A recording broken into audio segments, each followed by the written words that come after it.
په شړکند واوره کې دا سرتیري په چک پوینټونو کې د تالاشۍ لپاره محکم ولاړ دي. له کوم چې راغلی په خیر په عذاب سوي خو به نه یاستئ.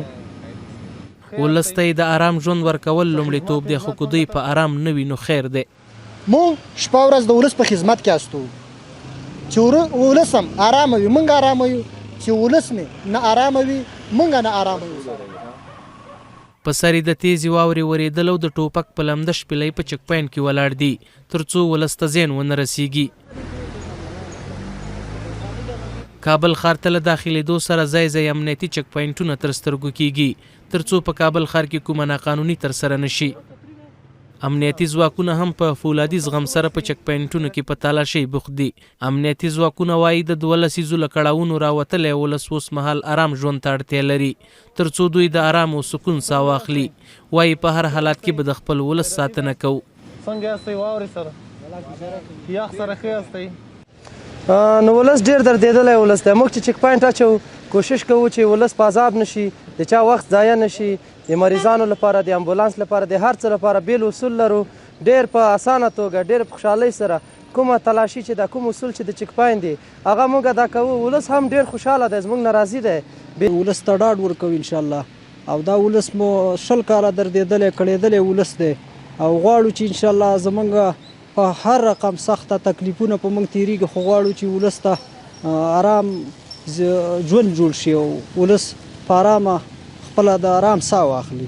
او الحمدلله موږ ښه په ویاړ سره خپل ملت ته خپل ملک ته خدمت کوو.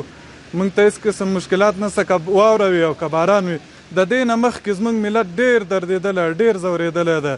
نو موږ غواړو چې ملت مو په ارامه خوب وکړي او موږ ورته شپه تر سهاره پورې په ویښه پاتې شو. موټر چلوونکو په چک پوینټونو کې د امنیتي ځواکونو بشپړ درېدل ستایي.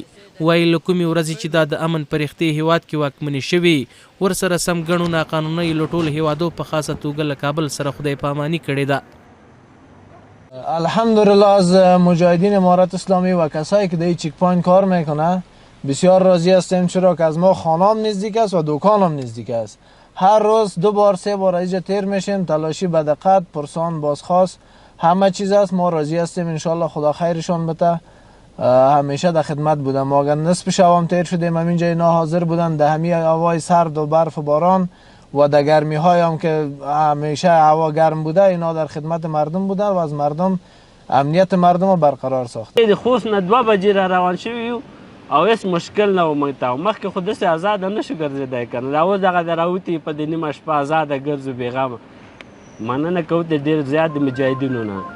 بسیار زیاد راضی هستیم دیگه. موش خانه ما طرف شارنه و از این مسیر که همیشه میایم بیادر از چک پوینت بسیار راضی هستیم. همیشه که میایم بیادر کدام مشکل نیست برای ما. د اسلامي امارت په سپونو کې دا نشته چې مجاهد سرتیری دي په چک پوینټونو کې په تالاشۍ بوخت وي او مشر دي په خواږه خوب ویده وي. موږ همدا غړی د کابل ولایت اړوند 10 امنیتي حوزې ته ورځو. دا د 10 امنیتي حوزې امیر دی. تر ناوخت خپل رسمي کارونه مخې ته وړي او تر اوسه په خپل کاري دفتر کې په کار بوخت دی. موږ د چک پوینټونو د پیاوړتیا په اړه ترې داسې وپوښتل. بله یو دا خو د معمول په څیر باندې موږ د همیش لپاره الحمدلله د اسلامي امارت ده او یو اسلامي نظام ده. د دې اسلامي نظام په رڼا کې چې کوم مجاهدین د موږ چک پوینټو ته وځي که همدا رقم په ګزمو کې وي د موږ ټولو ته دا توصیه ده چې له ولس سره ښه برخورد، نیک چلند او ښه اخلاق وکړي تر څو دا خلک ازار و اذیت نشي او لله الحمد همدغسې سوي دي. له کابل ورهاخوا په ټولو ولایتونو کې د شپې ناوخته مجاهد سرتیري په چک پوینټونو کې په تالاشۍ بوخت وي. د شړکند واورې له ورېدو سره سره بیا هم د کابل ښار په مختلفو واټونو کې مجاهدین په منظمه توګه په چک پوینټونو کې ولاړ دي تر څو په کابل ښار کې د هر ډول ناقانونۍ مخه ونیول شي. محمد عمران سرکوټوال، حریت نیوز، کابل.